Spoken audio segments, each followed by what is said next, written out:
Bismillahirrahmanirrahim. Assalamualaikum warahmatullahi wabarakatuh. Alhamdulillah wassalatu wassalamu ala rasulillah wa ala ahlihi wa ashabihi wa mawalah wa la hawla wa la quwata illa billah. Bapak dan Ibu yang dirahmati Allah subhanahu wa ta'ala, alhamdulillah subuh ini waktu yang sangat baik, berkumpul di tempat yang baik dengan niat yang baik, dengan kegiatan yang baik. Mudah-mudahan Allah karuniakan kita kebaikan di dunia dan akhirat. Salawat dan salam semoga disampaikan kepada junjungan kita Nabi besar Muhammad sallallahu alaihi wasallam. Insyaallah kita akan memperpanjang ibadah kita, kebaikan kita di Masjid Darur Razak ini, yang seandainya tidak ada kajian, tidak ada taklim pun, Bapak dan Ibu duduk-duduk aja di masjid ini berzikir dan berdoa, itu sudah ibadah juga, ya kan?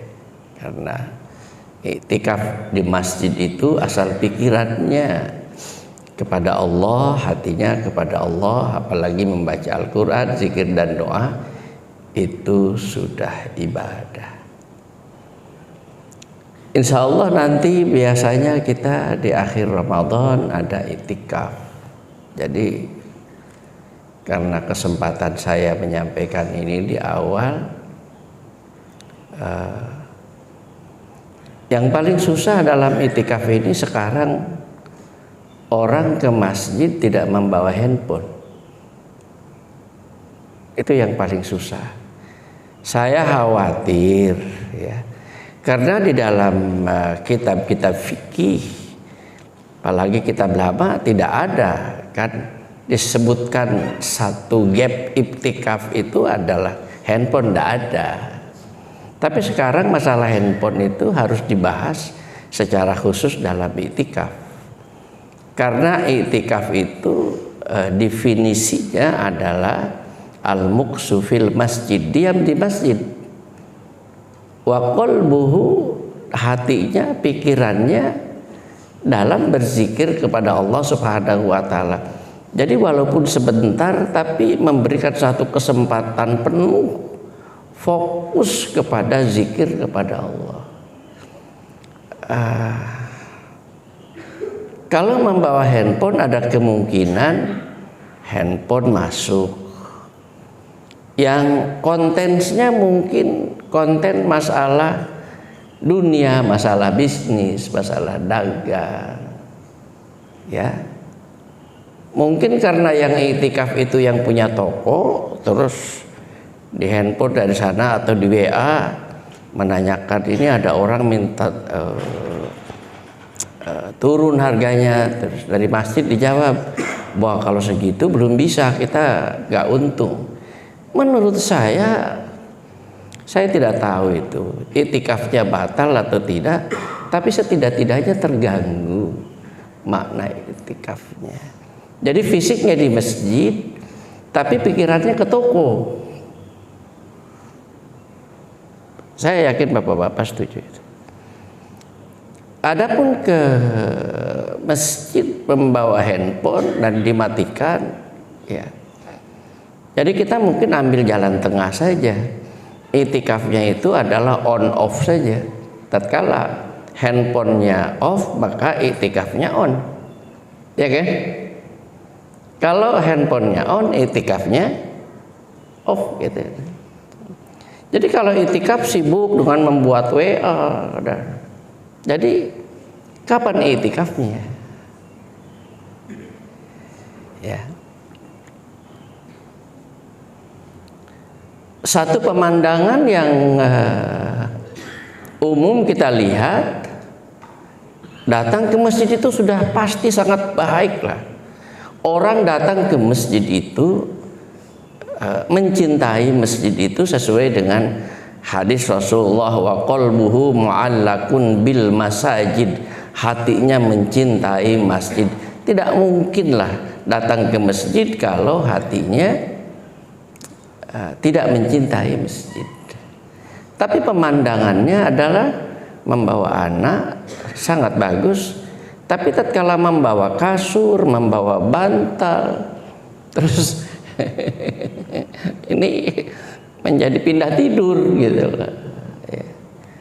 Ya ini sekedar overview saja dalam rangka mengoptimalkan kita tinggal di masjid, karena masjid ini adalah tempat yang baik, dan i'tikaf itu sendiri sesungguhnya anytime, bisa malam, bisa siang.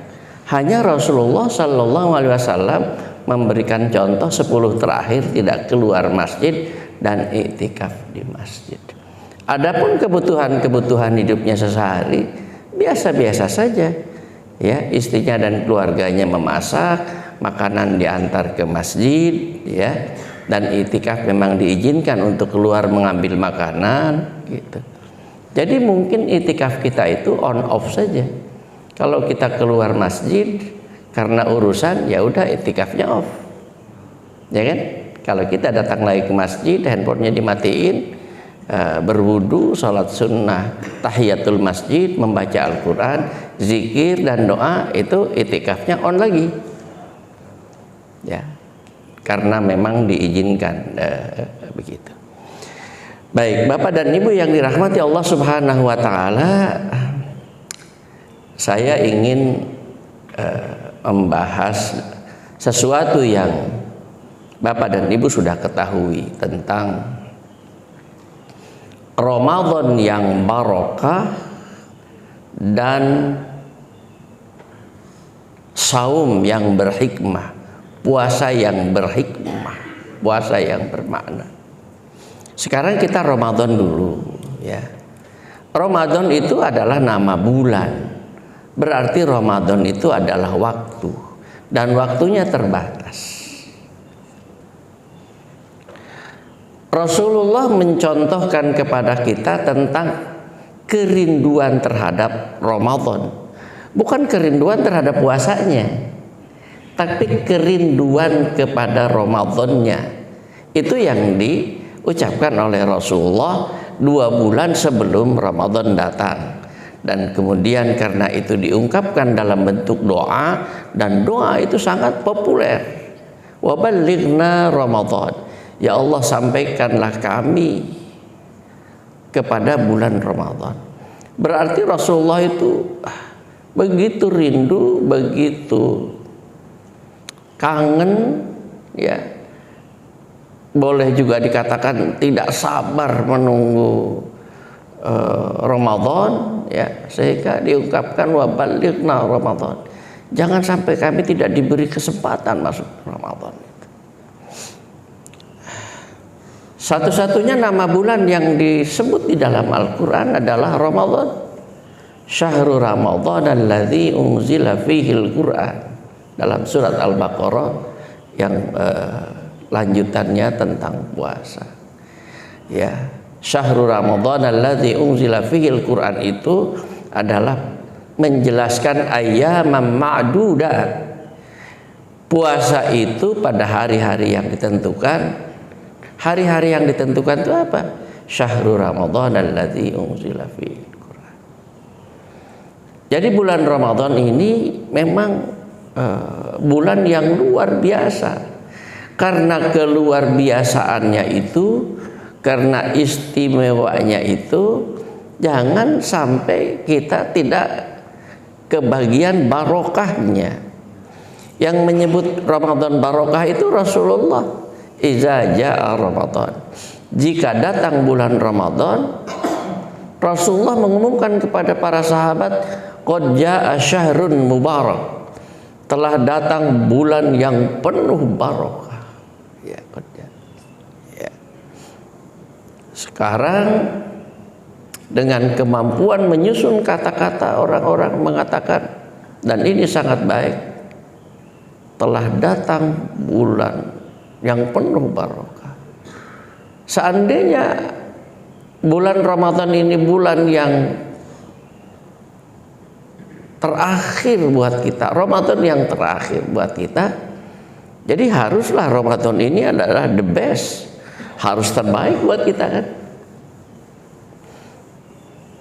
Jangankan Ramadan tahun depan, besok saja kata Allah kamu tidak tahu. Mata dari nafsun madza taksibu goda.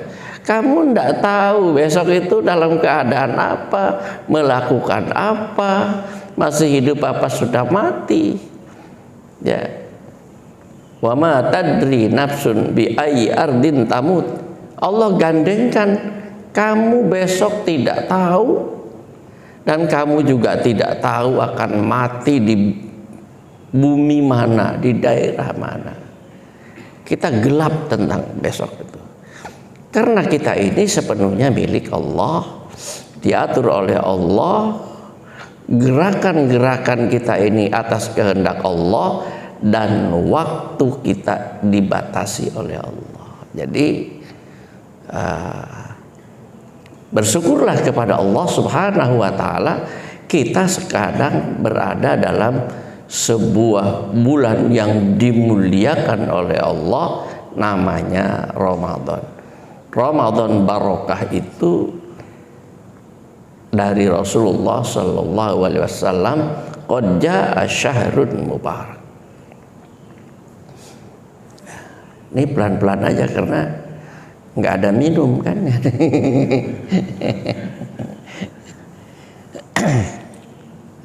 Saya ini jamaah Masjid Darul Razak yang as-sabiqunal awwalun ya.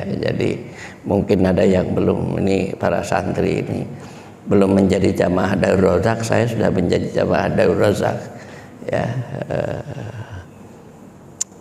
Pada waktu pengurus Masjid Darul Razak Gamang ya, ini kita kalau menyelenggarakan Jumat, Ustaz boleh? Gak boleh, nanti saya khotib yang pertama. Karena takut diprotes oleh kawan-kawan kan. Mana ada salat Jumat diprotes orang, tidak ada ya kan. Pada waktu mau bikin salat Idul Fitri Gamang ya, takut diprotes orang, tidak usah takut, saya jadi khotib pertama jadi Idul Fitri. Ya. Insyaallah mudah-mudahan bersama-sama di surga dengan para pengurus dan jamaah Masjid Darul Razak kami. Setelah menyebut bulan barokah, syahrun mubarak, kemudian Rasulullah memberikan penjelasannya. Kenapa syahrun mubarak? Ya, penjelasannya. Kata Rasulullah, futihat abwabul jannah, dibukakan pintu surga. Pintu surga dibuka itu sebagai undangan, supaya kita masuk surga ya.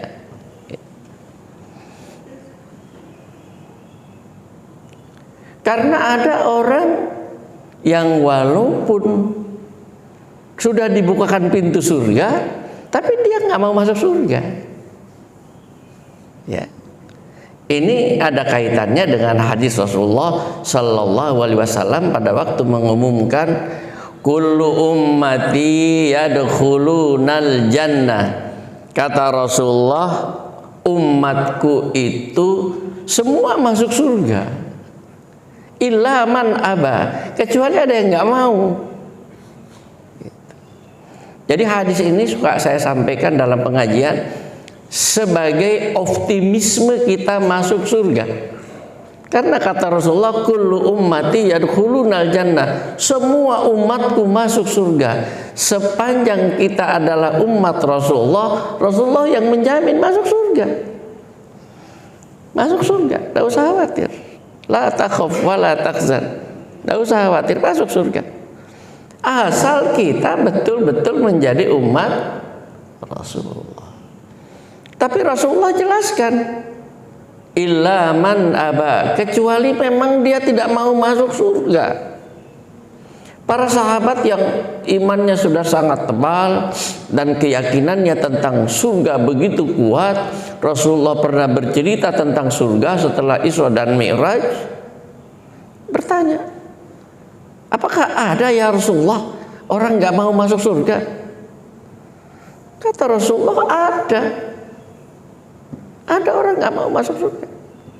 Kemudian Rasulullah jelaskan, barang siapa yang taat kepada Allah dan Rasulnya masuk surga, sedangkan orang yang membangkang, waman asani, membangkang, tidak nurut, ya, kehendaknya sendiri, itulah orang, ciri-ciri orang yang tidak mau masuk surga. Sekarang umat Islam ini dalam mensikapi Ramadan, dalam mensikapi ibadah puasa, ya mungkin terbagi beberapa macam, tapi sebutlah bagi dua saja, yang puasa dan yang tidak puasa. Yang tidak puasa nanti kita uraikan lagi karena uzur, karena ada alasan tertentu yang dibenarkan oleh syar'i. Tapi kalau yang tidak berpuasanya karena tidak uzur, hanya sekedar tidak nurut saja, maka pintu surga dibuka itu buat dia tidak ada artinya. Dia abaikan saja. Apa itu pintu surga? Wong saya memang tidak bisa melihat surga. Kita semua tidak pernah melihat surga. Kita melihat surga itu dengan keyakinan. Kita tahu surga itu karena diceritakan di dalam Al-Quran. Karena kita tahu surga itu diceritakan oleh Rasulullah, dan Rasulullah pernah melihat surga. Begitu susahnya menceritakan keindahan surga, sampai Rasulullah menjawabnya dengan, surga itu adalah keindahan dan keluar biasaan yang mata kamu belum pernah melihat. Gitu. Datanglah ke tempat-tempat indah di dunia ini, ya. Itu pasti tidak ada padanannya dengan surga. Mala ainun ra'at, kata Rasulullah. Mata kamu tidak pernah bisa melihatnya karena hanya ada di surga. Ya. Wala uzunun sami'at, enggak juga telinga kamu bisa mendengar kabar, wah indah. Dan bahkan wala khatara fi qalbi basyarin, tidak bisa diimajinasikan dengan pikiran. Begitu hebatnya surga. Tapi kita yakin, ya, kita yakin itu. Jadi Ramadan barokah itu oleh Rasulullah dijelaskan karena pintu surga dibuka sebagai undangan agar kita masuk surga. Banyak undangan Allah tentang masuk surga ini, dan disampaikan dengan kalimat-kalimat yang indah, ya. Dalam Allah mensifati orang-orang yang memiliki nafsul mutmainnah, ya ayatuhan nafsul mutmainnah, tatkala pulang kepada Allah, meninggal, mati, kan ada undangan masuk surganya. Matinya dengan radiyatan mardiyah, ya, diridhoi oleh Allah. Yang meninggalnya itu ikhlas dan ridho, Allah meridhoi. Jadi kalau bapak-bapak nanti pada suatu saat mengalami, dan pasti mengalami, itu sebagian dari sakaratul maut, jangan menentang hatinya, ridho, ya Allah, kalau memang ini adalah waktu di mana saya harus kembali kepadamu, ya Allah, saya ikhlas, radiyah,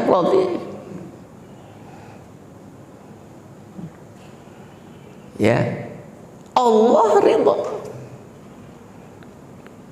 Orang yang meninggalnya ridho dan Allah meridhoi, maka Allah mempersilahkan, fadkhuli fi ibadi, masuklah ke dalam hamba-hambaku. Siapa hamba-hambaku itu? Dalam tafsir disebutkan hamba-hambaku itu minan nabiyyin wasiddiqin wasyuhada wassalihin. Kita nabi bukan, syuhada bukan, tapi dikumpulkan dengan mereka. Kan luar biasa ya. Ya. Dan undangan Allah yang terakhir, wadkhuli jannati. Ya. Kalau ditulis dalam sebuah undangan dengan segala kehormatan kepada hamba-hambaku, aku persilahkan kamu masuk surga, gitulah. Ya, you are cordially invited, gitulah kira-kira ya. Itu luar biasa penghargaan Allah. Ya, itu keluar biasaan Ramadan. Jadi pintu surga dibuka selama bulan Ramadan. Penjelasannya adalah pintu surga dibuka pada bulan Ramadan itu adalah kabar gembira bagi orang-orang yang taat dan patuh kepada Allah dan Rasul-Nya. Di antara kewajiban yang harus kita laksanakan di bulan Ramadan itu adalah puasa di bulan Ramadan. Sudah selesai penghargaan Allah kepada orang yang berpuasa di bulan Ramadan? Belum. Ya. Rasulullah menyampaikan nanti ada sebuah pintu, yuqalu lahu babur rayyan, kan? Ya. Kemarin saya punya buku kecil dikasih orang, mengetuk babur rayyan, judul bukunya. Babur rayyan itu adalah sebuah pintu gerbang yang indah. Karena di dalamnya ada surga, pasti pintu gerbangnya indah dong, ya kan? Babur rayyan, pintu gerbang, judulnya babur rayyan. Disebutkan dalam hadis itu ada panggilan, aina shaimun, mana orang-orang berpuasa? Diumumkan oleh malaikat yang ramah, karena ada juga malaikat yang kejam. Malaikat yang sadis itu malaikat yang menungguin neraka, tapi malaikat yang menunggu surga orangnya ramah-ramah. Mengumumkan, aina shaimun, mana orang-orang yang berpuasa. Pada waktu panggilan ini disampaikan, mudah-mudahan karena kita hari ini dan Ramadan yang lalu kita puasa dengan iman dan ikhlas, kita berdiri dan menyambut kami adalah orang-orang yang berpuasa. Kemudian para malaikat mempersilahkan, silakan masuklah ke dalam surga. Kamu adalah tamu-tamu Allah. Luar biasa. Mudah-mudahan kita termasuk salah seorang yang masuk ke dalam babur rayyan itu. Inilah Rasulullah mengatakan dibuka pintu surga. Disebutkan di dalam hadis itu, tatkala tidak ada lagi yang masuk, kata malaikat nggak ada lagi yang puasa, habis. Maka kemudian pintu surga babur rayyan itu, pintu gerbangnya digeledek pintunya oleh malaikat, ditutup, selesai. Itu adalah penghormatan yang luar biasa kepada orang-orang yang berpuasa.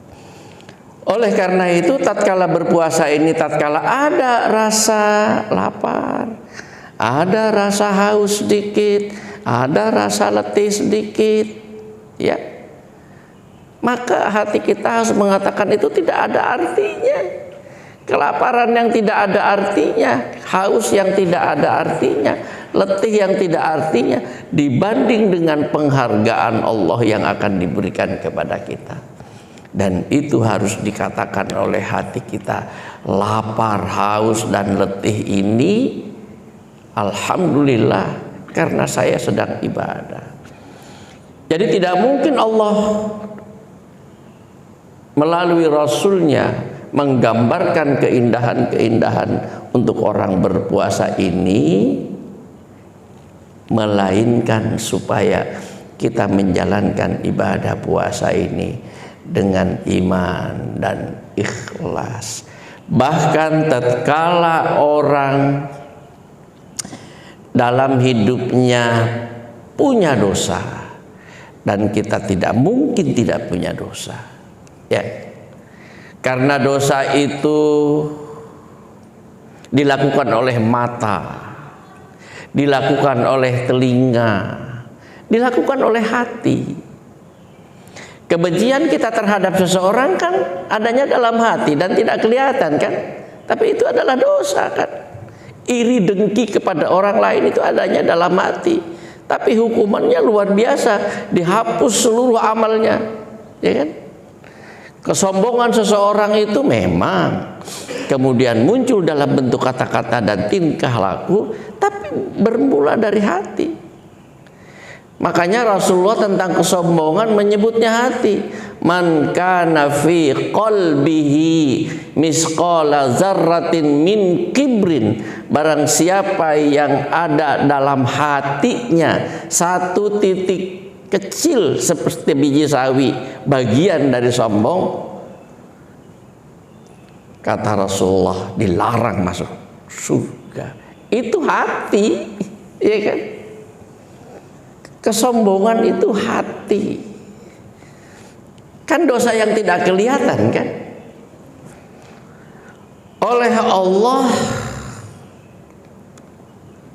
dengan ibadah berpuasa di bulan Ramadan ini itu dihapuskan dosa-dosanya. Hadisnya sahih. Man shoma ramadhana imanan wa ihtisaban ghufira lahu min dzanbihi ma taqaddam. Nanti kalau sudah selesai bulan Ramadan, masuk Syawal, jangan berbuat dosa lagi, karena belum tentu ketemu Ramadan yang akan datang kan. Dijaga kebersihan bukunya dari dosa. Logikanya Allah menghukum kita di akhirat karena kita berdosa, ya kan? Kalau kita bersih dari dosa nggak bakalan dihukum. Ramadan ini dosa kita dibersihkan oleh Allah, asal puasanya imanan wahtisaban, karena iman dan karena Allah. Ya, jadi yang pertama, barokah Ramadan itu oleh Rasulullah dijelaskan karena pintu surga dibuka sebagai harapan dan doa dan amal, mudah-mudahan kita masuk surga. Yang kedua, kata Rasulullah, wa ughliqat babul nar, ada juga dalam hadis lain babul jahim, dan ditutup, dikunci pintu neraka. Saya sering mengatakan kalimatnya itu dikunci. Kalau pintu dikunci, artinya kita dilarang masuk situ kan. Kalau pintu dikunci, masuk dikunci, jangan maksa. Dikunci. Jadi di bulan Ramadan ini kita dijaga oleh Allah, bermohon diberi kekuatan oleh Allah. Jangan sampai kita termasuk orang yang memaksa masuk neraka. Pada kenyataannya ada orang masuk neraka kan, maksa masuk neraka kan. Kita doakan saudara-saudara kita yang Allah berikan kesehatan, kuat, rezeki yang banyak, itu jangan sampai meninggalkan puasa. Perlakuan tentang kewajiban puasa ini luar biasa. Walaupun pada bulan Ramadan Allah berikan dispensasi, boleh tidak puasa bagi yang sakit, boleh tidak puasa bagi orang yang sedang melakukan perjalanan jauh. Ya, di dalam Al-Qur'an, in kuntum mardha aw ala safarin fa'iddatum min ayyamin ukhra, tapi dia tetap terutang harus menjalankan ibadah puasa di hari yang lain. Jadi enggak bebas. Tidak ada orang bebas puasa, tidak ada. Itu berarti begitu pentingnya kewajiban ini. Bahkan tatkala orang sudah tidak mungkin lagi berpuasa karena sakit, karena tua, itu pun masih wajib puasa. Fa fidyatun ta'amu miskin, bayar fidyah. Ya kan? Begitu pentingnya. Makanya Bapak dan Ibu, kalau ada orang meninggal, jangan ditanya cuma utang duit dong, tanya juga punya utang puasa atau tidak.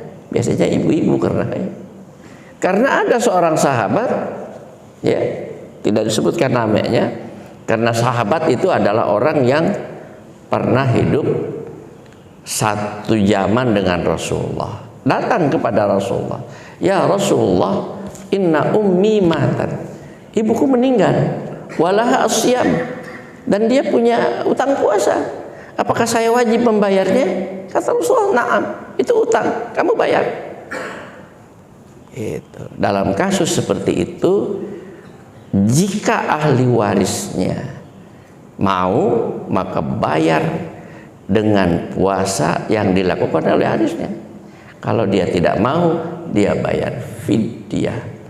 Ini hanya sekedar menceritakan begitu wajibnya puasa, sehingga tidak ada peluang orang tidak boleh tidak berpuasa gitu loh. Enggak ada, tidak ada. Tidak ada. Ibu-ibu haid tidak boleh sholat kan? Dan sholatnya tidak dibayar setelah dia suci kan? Tapi puasa ibu-ibu haid, dia tidak boleh berpuasa, tapi harus bayar kan?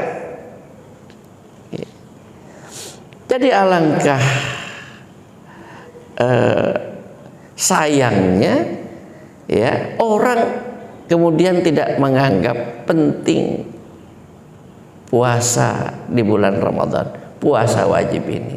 Bahasa saya, karena Rasulullah menggambarkan Ramadan penuh berkah ini dengan pintu neraka dikunci, orang yang mengabaikan kewajiban puasa sama dengan memaksa dirinya masuk neraka walaupun pintunya sudah dikunci, gitu ya. Atau sebagai doa kita juga agar kita jangan masuk neraka, ya. Karena permintaan kita setiap saat, Rabbana atina fid dunya hasanah wa fil akhirati hasanah wa qina adzabannar. Yang ketiga, hadis tentang Ramadan barokah ini, wasufidatis syayatin, setan dirantai. Setan dirantai ini berbagai penjelasan. Setan tidak bisa lagi menggoda karena dia dirantai. Saya mungkin punya bahasa lain. Orang yang beriman melaksanakan ibadah puasa akan menjadi orang-orang yang kuat, yang tidak dapat diganggu oleh setan, seolah-olah kinayah karena setannya sudah dirantai, gitu kan? Kan walaupun setan menggoda, kalau kita kuat, ya, seolah-olah. Atau kalimat ini diterjemahkan apa adanya saja, setannya dirantai kemudian tidak bisa menggoda. Bagaimana dengan orang bermaksiat, tidak puasa? Oh, itu bukan gangguan setan, itu gangguan yang datang dari dirinya sendiri. Ternyata gangguan itu memang bukan hanya dari setan, tapi juga dari manusia. Di dalam surat An-Nas, alladzi yuwaswisu fi sudurin nas minal jinnati wan nas. Gangguan itu memang datangnya dari jin, dari setan, tapi juga dari manusia. Atau bahkan mohon maaf, dia telah menjadi setan dan bisa mengganggu orang lain kan. Nauzubillah. Jadi karena sudah dideklarasikan oleh Allah dalam Al-Quran, as-syaitanu aduwwum mubin, memang kita harus perang dengan setan. Di bulan Ramadan ini orang-orang yang beriman harus mendapatkan kekuatan agar tidak diganggu oleh setan. Kinayahnya, kinayah itu apa? Bahasa ungkapan takbirnya itu karena setannya sudah dirantai. Kaum muslimin yang dirahmati oleh Allah Subhanahu wa taala, karena waktunya hampir habis.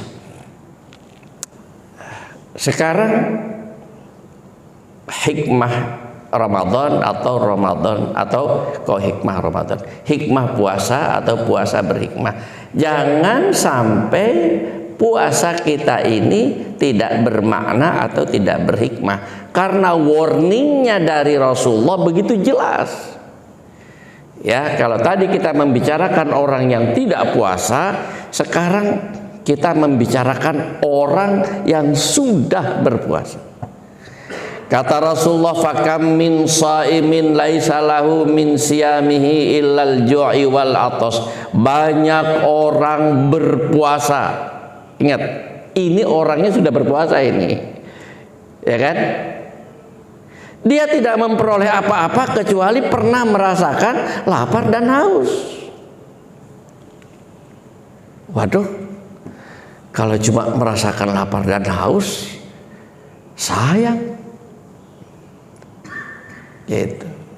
Jadi maksud dari hadis ini, jangan sampai puasa kita itu hanya pernah merasakan lapar dan haus. Saya menyebutnya pengalaman lapar dan haus dalam puasa, tapi kita harus mendapatkan sesuatu yang harus kita peroleh itu dua.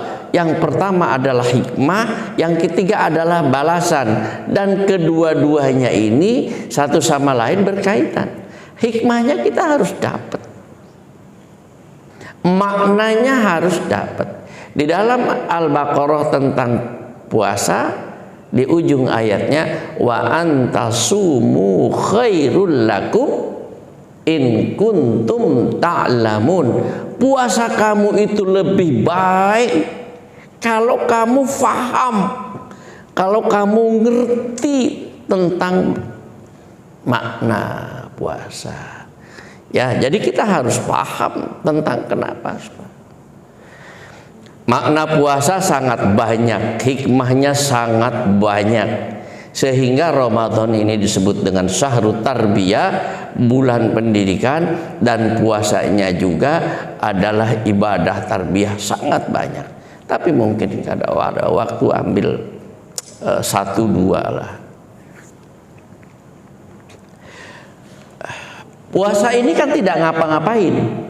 Karena definisinya puasa itu adalah al-imsak. Imsak itu artinya menahan diri, diem, nggak ngapa-ngapain puasa itu kan. Kecuali rukun puasa nomor satunya adalah niat. Setelah itu al-imsak, menahan diri dari yang membatalkan puasa. Kebetulan yang membatalkan puasa ini sesuatu yang bisa menimbulkan selera dan boleh dijadikan alasan satu kebutuhan, ya, karena kita lapar dan haus. Orang lapar dan haus tidak akan kemana larinya, nafsunya tidak akan kemana kecuali nafsu makan dan minum. Boleh saya ambil contoh? Kenapa tiba-tiba bermunculan orang jualan makanan dan minuman di pinggir jalan selama bulan Ramadan? Kenapa? Apakah kita hanya makan minum di bulan Ramadan? Ya kan? Ini kan karena ada drive, ya kan? Ada dorongan nafsu untuk memenuhi selera kita kan? Di Ploren ada, di Darussalam ada, di sana ada orang berjualan. Semua berjualan kolak, semua berjualan makanan. Kenapa? Apakah itu untuk buka puasa? Yes. Tapi sebagian besar adalah untuk memenuhi kebutuhan nafsu, kan? Setuju atau tidak? Ya kan? Harga telur naik menjelang puasa. Emangnya orang puasa pada makan telur? Ya kan? Harga ini naik, harga itu naik. Kelapa muda biasa 10.000, karena bulan Ramadan 15.000. Ini kan semuanya karena, ya kan? Ya kan? Buktinya, Masya Allah, itu diplorer rame, ya kan? Akhirnya yang belanja itu, yang tidak puasa pun saya perhatiin belanja orang pakai celana pendek, belanja, ya kan?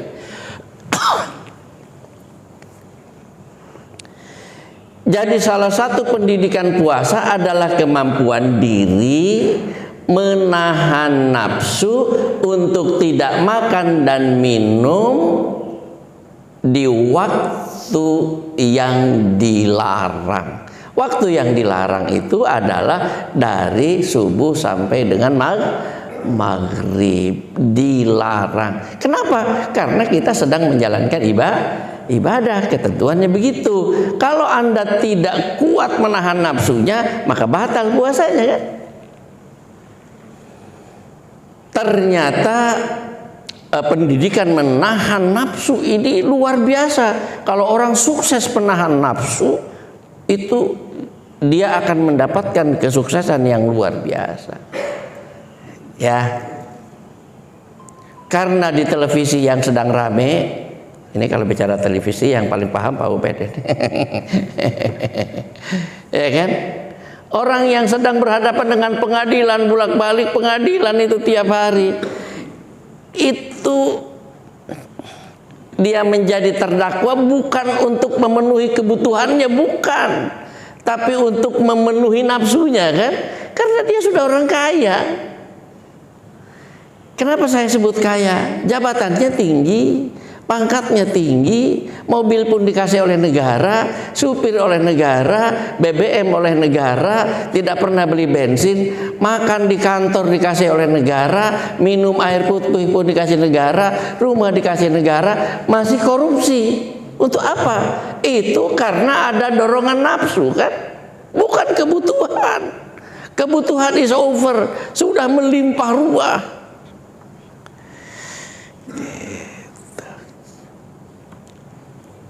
Jadi kalau orang sukses bisa menahan nafsu, maka itu sesungguhnya sukses hidup. Pada waktu Rasulullah Shallallahu Alaihi Wasallam pulang dari perang Badar, kan mengumumkan, roja'na min jihadil asghar ila jihadil akbar. Kata Rasulullah, kita baru saja pulang dari perang kecil. Sahabat kaget, waduh, perang yang begitu banyak menelan korban disebut dengan perang kecil. Sahabat bertanya, wa ma jihadul akbar ya Rasulullah? Perang yang besar itu yang kayak apa? Kata Rasulullah, al jihadu bin nafsi, melawan hawa nafsu kamu sendiri. Itu harus kita dapatkan melalui pendidikan puasa. Pada waktu Bapak sendirian di rumah, lapar dan haus, minuman ada, makanan ada, dan Bapak bahkan bolak-balik membuka kulkas, gitu kan? Ini ngapain bolak-balik membuka kulkas? Ya kan? Bapak tidak lakukan dorongan nafsu untuk makan minum itu, maka Bapak sukses dalam peristiwa ini, sukses menjalankan ibadah puasa. Masih ditunggu dengan menahan nafsu dari keinginan-keinginan lain di luar bulan puasa, gitu ya.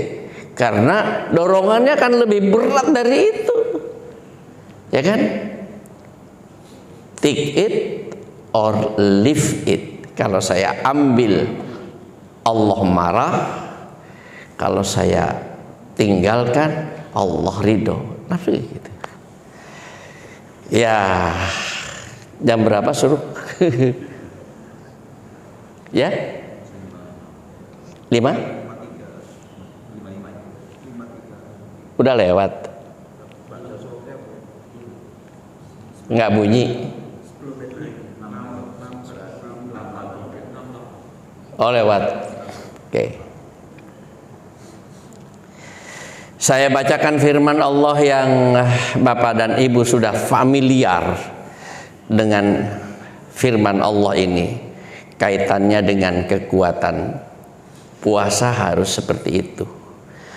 Wa amma man khafa maqama rabbih wa nahan nafsa 'anil hawa fa innal jannata hiyal ma'wa.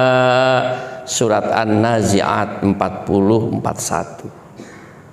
Wa amma man khafa maqama rabbih, dan orang yang takut dengan kedudukan Allah. Tidak mungkin dia tidak puasa. Saya takut kalau tidak puasa karena saya takut disiksa oleh Allah, gitu kan? Kan banyak orang tidak takut kepada Allah, lebih takut kepada hakim, kepada jaksa, ya kan? Makanya Pak Ubed, dari peristiwa itu saya suka nangkep kenapa kata Maliki Yaumiddin di dalam Al-Fatihah menjadi bacaan wajib kita setiap hari. Ternyata kita memang harus takut kepada pengadilan Allah, kepada pengadilan akhirat yang hakimnya adalah Allah, gitu kan? Itu dibaca tiap hari oleh kita. Kalau sholat wajib saja 17 rakaat, 17 kali kita membaca Malik Yaumiddin. Digambarkan di akhirat akan ada pengadilan akhirat yang hakimnya ada Allah. Detail, bahkan satu kata pun akan ditanyakan. Kenapa kamu ngomong begini? Apalagi mengambil barang orang, apalagi mengambil hak yang bukan miliknya. Kalau orang membaca Maliki Yaumiddin dan meresap dan paham artinya dan diyakini, maka lahirlah tadi wa amma man khafa maqama rabbi, saya takut.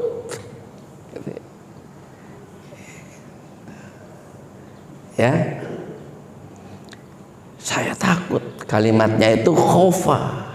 Wa nahan nafsa 'anil hawa, dan dia menahan nafsu. Menahan nafsu itu keinginan yang luar biasa, peluangnya ada, tapi dia tidak lakukan itu. Itulah puasa kan? Nafsu makan ada, oh kita lapar kok.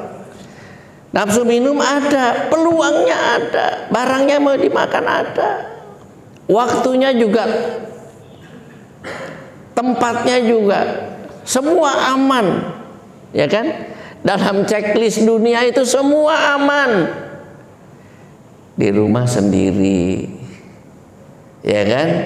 Tidak ada orang lain, tapi dia tidak lakukan. Maka balasan Allah, ya kalimatnya pendek tapi luar biasa. Fa innal jannata hiyal ma'wa, surgalah tempat kembalinya di akhir. Jadi kalau orang pegang dua itu, dia takut kepada Allah. Kalau perbuatannya tidak diridhoi oleh Allah, masuk ke dalam wilayah dosa, dia tinggalkan, dan dia berjuang melawan hawa nafsu, Allah janjikan di akhirat tempatnya di surga. Jadi puasa yang kita laksanakan ini harus puasa berhikmah, puasa bermakna, agar kita mendapatkan balasan dari Allah Subhanahu wa ta'ala. Yang terakhir, memaknai puasa ini, kan saya ngambilnya dari Quran dan hadis saja, karena tidak debatable kan, ya kan. Kata Rasulullah, man lam yada qaulaz zur wal amala bihi falaisa lillahi hajatun ayyada ta'amahu wa syarabahu. Kita terjemahkan dengan gampang. Barang siapa yang tidak bisa meninggalkan kata-kata bohong, berbuat bohong, tindakannya bohong, dia berpuasa. Allah tidak perlu orang itu meninggalkan makan dan minum. Bukan itu yang Allah kehendaki. Yang Allah kehendaki itu kamu bisa meninggalkan makan dan minum, tapi kamu juga bisa meninggalkan perkataan bohong, perbuatan bohong, ya kan?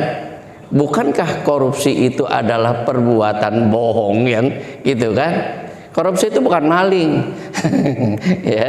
Tadi perbuatan bohong yang merugikan orang banyak gitu kira-kira. Karena kalau waktu ditanya dia kan masih berdalih kan. Apalagi karena duitnya masih ada, masih pakai pengacara, pengacaranya 20 tuh Pak Ubed yang tahu. Ya. Jadi puasa harus mencoret sifat tidak baik kita dari kata-kata berbohong dan perbuatan bohong. Sebab kalau itu tidak ditinggalkan kata Rasulullah, maka meninggalkan makan dan minumnya kata Rasulullah nggak ada artinya. Nggak ada artinya. Baik kaum muslimin yang dirahmati oleh Allah Subhanahu wa taala, kita bermohon kepada Allah Subhanahu wa taala mudah-mudahan diberikan kekuatan oleh Allah, diberikan kesehatan oleh Allah untuk menjalankan ibadah puasa dengan sebaik-baiknya, mengoptimalkan Ramadan ini karena waktunya hanya sebentar, di samping belum ada kepastian kita menemui Ramadan yang akan datang. Jadi kita optimalkan. Kalau nanti datang waktunya tanggal 20 Ramadan terakhir, kita iktikaf di mana saja, ya kita jangan lewatkan 10 hari terakhir itu, karena diantaranya ada malam Lailatul Qadar. Ya, Lailatul Qadar ini tidak pernah diberikan kepada umat sebelum Nabi Muhammad, yang Allah supaya orang ini kan senangnya hitung-hitungan gitu ya. Seberapa besar sih anunya, kelebihannya? Ya sudah, karena manusia itu senangnya angka, senangnya hitung-hitungan, maka Allah kasih angka. Khairum min alfisar, lebih baik dari 1000 bulan. Ya, tidak banyak orang yang hidupnya umurnya 1000 bulan, karena 1000 bulan itu katanya 83 tahun kan, ya kan. 70 tahun saja sudah banyak mengeluh, apalagi 80. Tidak banyak yang walaupun ada. Karena orang itu senangnya hitung-hitungan, angka, Allah kasih ya lebih baik dari 1000 bulan, itulah kira-kira ya gitu. Jadi jangan lewatkan itu yang 10 hari apa 20 hari apa 10 hari terakhir itu. Pasti di antara malamnya itu adalah malam Lailatul Qadar. Jadi memang kemudian dijelaskan oleh hadis, ada yang bilangan ganjil, ada. Sudah kita lakukan aja seperti yang dilakukan oleh Rasulullah Sallallahu Alaihi Wasallam. Beliau mengajak beserta keluarganya untuk ibadah pada malam hari 10 hari terakhir. Ya, saya kira itu disertai dengan doa, mudah-mudahan Ramadan yang dijanjikan oleh Allah melalui Rasulnya, Ramadan yang barokah, yang digambarkan dengan surga dibuka pintunya, mudah-mudahan Allah mudahkan kita masuk surga. Ya, yang digambarkan oleh Rasulullah dikunci pintu neraka, kita berharap kepada Allah dan kita berjuang untuk tidak masuk neraka. Yang ketiga, kita diperkuat ya diri kita untuk tidak diganggu oleh setan. Ya, karena setannya sudah dirantai ya. Jangan setannya sudah dirantai, kita mengambil jabatan setan, jangan. Ya, gitu. Kemudian laksanakanlah puasa ini ya, karena pekerjaannya gampang, tapi ambil maknanya. Yang pertama tadi yang kelihatan banget adalah menahan nafsu, meninggalkan bohong, ya, kebaikan lain dari puasa ini. Tahun lalu saya masih ingat salah satu makna puasa yang luar biasa adalah pendidikan sabar, ya, sabar, ya kan. Ini Bapak percaya atau tidak, termasuk saya, itu jam tangan saya ini atau jam dinding itu di bulan puasa paling banyak dilihat. Iya kan? Wah, baru jam 3, baru jam 4. Itu jam dinding itu kalau sudah jam 5 seperti nggak bergerak. Dia aja kok lama banget jam 5. Itu jangan-jangan jam mati kali ya kalau nggak bergerak. Ya, itu menunjukkan bahwa kita sedang diuji kesabarannya, ya kan? Percaya atau tidak, kalender yang paling banyak dilihat oleh Bapak selama bulan Ramadan ini, ya kan? Sekarang hari ke apa? Hari ke berapa? Hari ke berapa? Karena Bapak ngitung kan? Biasanya kan kalau bulan Maulud ini hari ke berapa? Waduh, enggak tahu, ya kan? Karena Bapak ngitung kan? Hari keempat. Terus dalam pikiran, waduh, masih 26 hari. Itu artinya kita dalam ibadah ini memang dibutuhkan kesabaran. Kita tutup dengan doa Al-Fatihah. A'udzubillahi minasyaitonirrajim. Bismillahirrahmanirrahim. Alhamdulillahirabbil alamin. Arrahmanirrahim. Maliki yaumiddin. Iyyaka na'budu wa iyyaka nasta'in. Ihdinas siratal mustaqim. Siratal ladzina an'amta 'alaihim ghairil maghdubi 'alaihim waladdallin. Allahumma shalli ala sayyidina Muhammadin wa ala alihi wa sahbihi ajmain. Allahumma inna nas'aluka ridhaka wal jannah wa na'udzubika min sakhatika wan nar. Ya Allah, karuniakan kepada kami sehat, karuniakan kepada kami kuat, karuniakan kepada kami semangat untuk melaksanakan ibadah puasa dan ibadah-ibadah lain di bulan Ramadan. Jika Rasulullah menyampaikan pintu surga dibuka, mudahkanlah kami untuk memasukinya. Jika Rasulullah mengatakan pintu neraka dikunci, ya Allah, jauhkanlah kami dari neraka. Jika Rasulullah mengatakan setan itu dirantai, jauhkanlah, kuatkanlah kami dari godaan setan. Ya Allah, manakala nanti Ramadan berakhir, jadikanlah kami orang-orang yang mendapatkan pengampunan darimu, ya Allah. Jadikanlah kami yang bisa mempertahankan nilai-nilai makna dan kebaikan di bulan Ramadan, nilai dan makna melaksanakan ibadah puasa, sehingga kami tetap menjadi hamba-Mu yang beriman, bertakwa, menjadi orang saleh, kembali kepadamu dalam keadaan radiyatan mardiyah. Fadkhuli fi ibadi wadkhuli jannati. Itulah harapan kami semua. Rabbana atina fid dunya hasanah wa fil akhirati hasanah wa qina adzabannar. Walhamdulillahi rabbil alamin. Kita tutup dengan doa kafaratul majlis. Subhanakallahumma wa bihamdik asyhadu an la ilaha illa anta astaghfiruka wa atubu ilaik. Wassalamualaikum warahmatullahi wabarakatuh.